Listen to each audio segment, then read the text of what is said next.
Hey everybody, welcome to the first episode of Eat, Sleep, and Fish. I've picked a beautiful mountain trout stream here, as you can see, to conduct this very first video on. We're going to be fishing some finesse, some very light jigs, and some power minnows. I'm not keeping fish today, so we're not using any spinners with treble hooks or anything like that. We're going to be doing strictly catch and release today. Although if I wanted to, I am allowed to keep fish out of this river. It's a very clean river. We're gonna start right here in this pool, right underneath that bank right there. There's a big root system, and it usually holds a few trout in there. Once we're done doing that, we're gonna move on upstream. And just real quick, I'd like to show you what we're using today. I have a little 6.6 light action spooled with 2-pound test, a little ultralight reel right there. And right here is the power minnow. It's actually a 2.5 inch that I've bit off. I've bit a 1/2 inch off of it because I don't want too many tail strikes. We have 3 different species of trout in here. All 3 species will eat an injured minnow. We have brookies, rainbows, and browns. For the most part, we're probably going to be dealing with the brookies and the rainbows today, but I'm hoping to score a nice brown today. That is our goal. If we get all 3, we get the trifecta. So follow along with me. Do me a favor, like, share, and subscribe this video. I did have another YouTube channel. It was a metal detecting channel, and with metal detecting, it just requires your entire life to do good with that on YouTube. I had a good start, but I work too. I have a job. So fishing is something I've been doing for over 30 years. Why not do that? That's what we're going to be doing. So I'll see you when we get actually here in about 2 seconds. I'm gonna take my first cast underneath these root systems, so see you in a bit. All right, here we go. First cast. The goal is to make this look like an injured minnow. Maybe a minnow that got crashed down over the rocks and just float, past that root system. They're opportunistic feeders. Oh, that wasn't a very good cast. Didn't quite get as close as I wanted to. Yeah, they're not sitting in the middle of this pool. And the goal here is to just finesse this bait right past that root system. There was one right there. There was one right there. Yeah, they're here. They're definitely here. You don't have to really work this bait. Every now and again, I give it a twitch. There's a fish right there. Good God. Every now and then I give it a twitch just to kind of, an injured minnow would still be twitching and stuff, and just make it look more realistic. But honestly, most of this is drift fishing. I'm just letting this injured minnow presentation drift past these logs here. There's a trout right there. We're on. We are on. What do we got? What do we got? That looks like a brookie to me. Look at the red. Look at how red this thing is. Look at how red this fish is. Wait till you guys see the fins on this thing. Beautiful brook trout. My very favorite trout on the planet to catch and eat, as a matter of fact, are these brook trout. And look at the colors on this guy. If you don't think that's beautiful, I don't know what to tell you. These guys are nothing but a ball of energy. I really hope that didn't splash the camera. Look at the colors on that fish. I'm not kidding, guys. This is fun stuff here. See if I can get this out. He's got it right in the roof of the mouth. If I have to, I got my pliers readily available in my backpack. Oh, it popped right out. Nice, easy release. There he goes. Come on, buddy. There he goes. Right back in. Now that's how we start it. Telling you guys, an injured minnow presentation, you really don't need anything else. In these streams, you want it small. So I have a little 1/16 ounce jig head that'll still kind of carry down through the current, and then a very small minnow presentation, a natural color minnow presentation, and that's all it requires. And you can catch all the species of trout you want on that. Let's pitch back in there and see if there's another one. Although, you know how it works with trout. Once you disturb the pool. Oh, that's a great cast though. There's got to be one there. Yeah, see, I think I disturbed it a little too much on that. Give it a couple more flips and we may switch pools here. Well, we got the brookie out of the way. Now let's see if we can't poke a rainbow or a brown.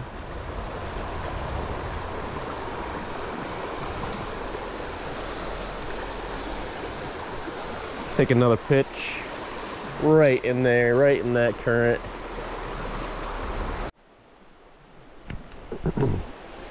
Okay, we're gonna give this a break real quick. I'm gonna run down here and take a three or four casts or so underneath this bridge. It's usually, there's not a lot of structure under this bridge, so there's very few hiding places for them, but you know, it's good for one fish, maybe two fish. And I don't like the fact that I'm reeling this upstream, but it's more natural for the bait to be floating downstream. However, this is definitely possible. Let's take another cast way up in there.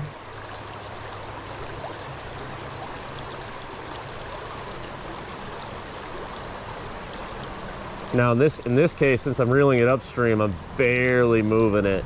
Like I'm just barely working it. I mean, you do have to work it because you are reeling it upstream.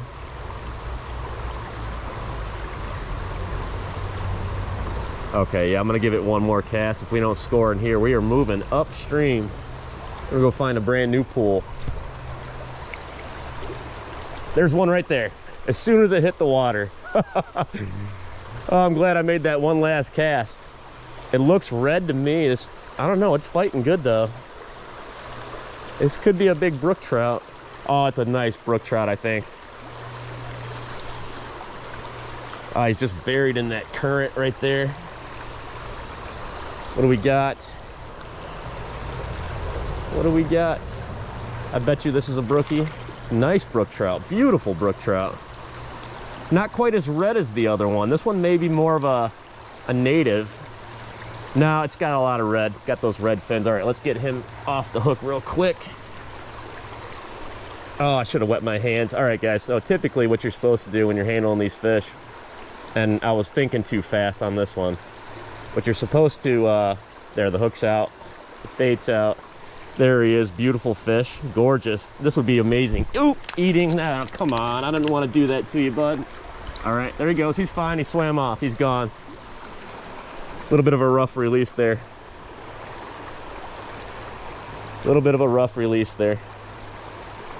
I don't like doing that. I like to go gentle on these fish. What was I saying? Oh yeah, the reason for wetting your hands with these trout is trout are very susceptible to diseases on their skin, and that protective slime coating is there for a reason. And if you wipe it off with your dry hands, they're very susceptible to getting diseases. So that was my bad on that one. I always try to wet my hands before handling these trout. We're gonna take another cast in here, and I do believe we're gonna have to move upstream.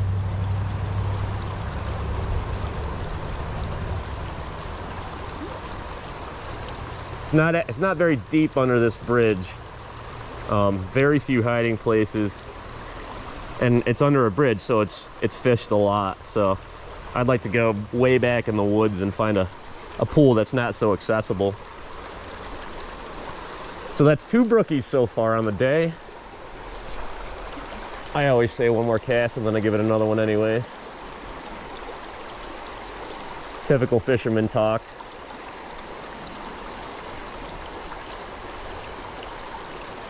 Okay, yeah, we're moving upstream.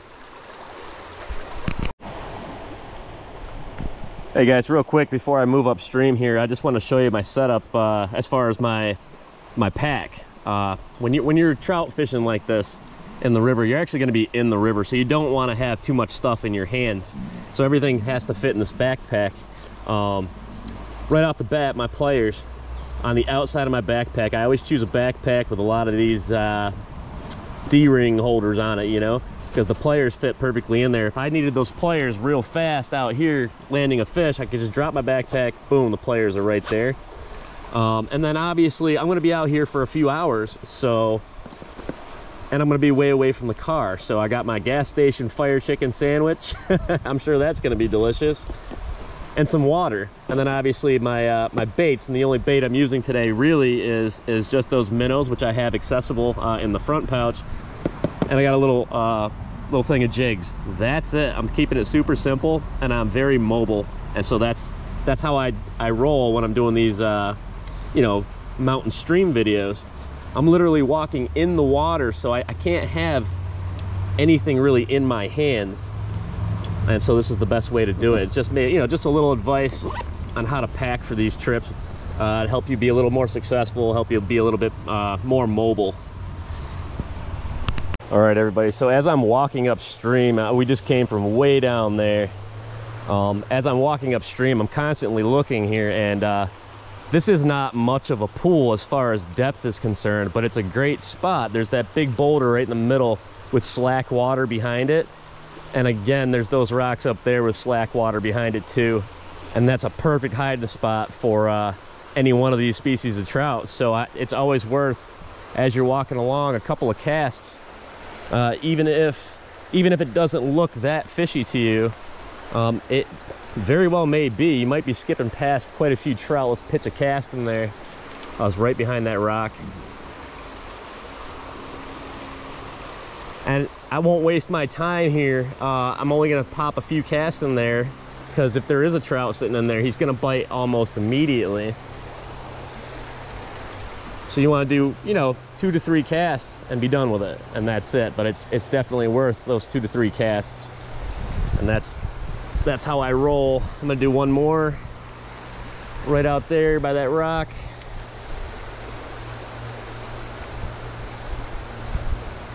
Work the bait downstream. That's it. 2 to 3 casts per spot. We're gonna keep on moving.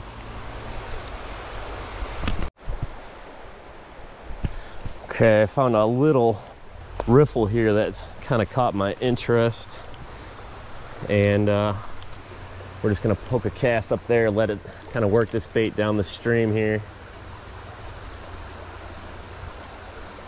Oh, there was a bump.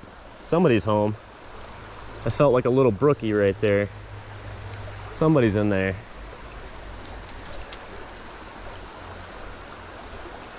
Somebody was in there.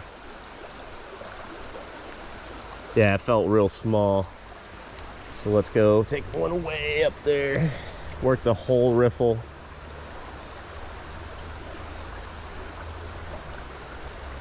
Yeah. And that's it. Keep on moving, stay mobile. Okay, I just came up to this and I actually saw all the way across the stream there, and this is going to be impossible to reel a fish in through all this, but all the way across on that far bank I saw a trout come up and rise, so it's worth a shot.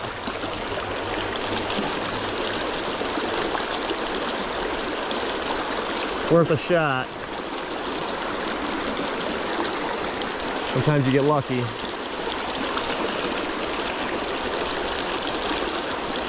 Oh, there was a bite. Usually if you get a bite and they feel that hook, it's game over. But it's always worth another one in case it was a tail strike. Yeah, he's not there anymore. He's done with this. He said, nope, I felt that hook.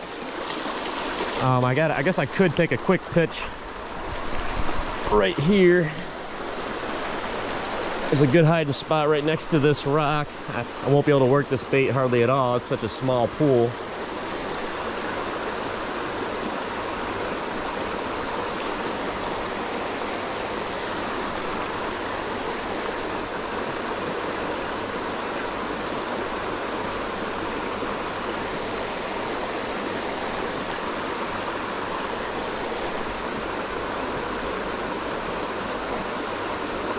And another rule of thumb with trout, if you can see them, they can see you. So always wear darker clothes. Don't come out here wearing a big tie-dye t-shirt looking like a hot green sign.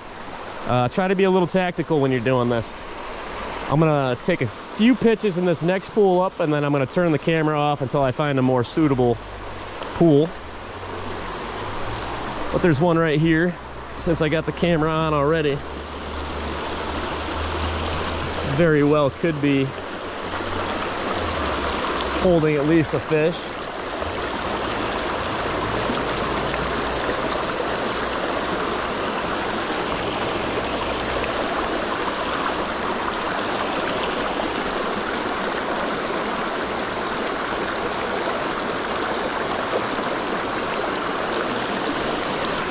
Actually, that could too.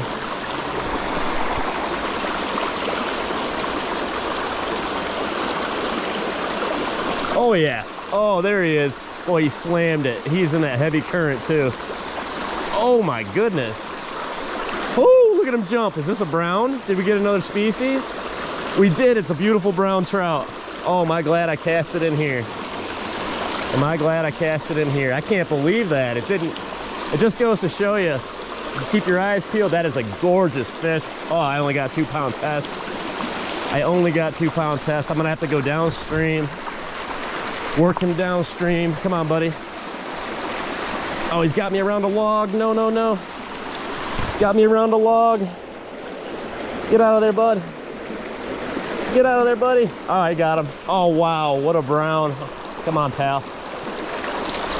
That is a big brown for this stream. All right, I got him in a pool. There we go. Just gonna stand right in the water. I don't care. Look at the colors on this fish. All right, I need to get my hands on this guy. Oh, so strong, so strong. All right, let's get somewhere where I can handle this fish up here. There we go. We'll keep him wet. Keep him wet. He absolutely inhaled. He got it right through his tongue. They're so strong you can't even hardly keep your hands on them. That is a gorgeous brown trout. I'd say that's close to 15, about 15 or 16 inches. That is a gorgeous fish. Look at the spots on that thing. All right. You know what? He's got it just deep enough that in this particular case, I'm gonna actually bite this line off, because I don't wanna hurt him any more than I have to. There, I bit the line off, and now we're gonna do a nice release. What a beautiful trout. That was exciting, and in a very, very inconspicuous spot too. Oh, oh, oh, here we go. All right, he's back. He's home. There he goes, right back to his lair. Nice. He's gonna hide there for a while. He'll, that hook, so sometimes when they take it deep like that, that hook, if you cut it off gently, that hook will end up rusting out. And so at that point, you didn't hurt the fish, you didn't kill the fish, and he has a, you know, the hook will eventually rust out of his mouth.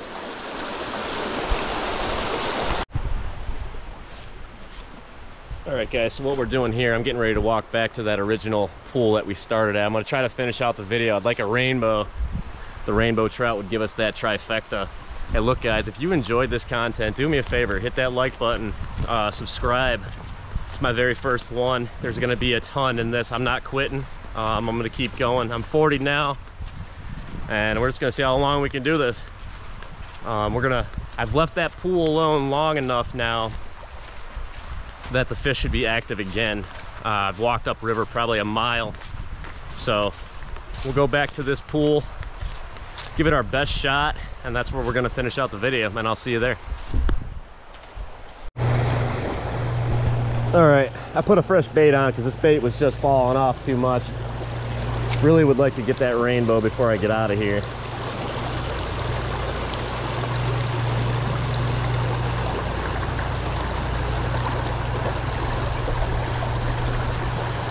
And I'm not sure if that's gonna happen or not.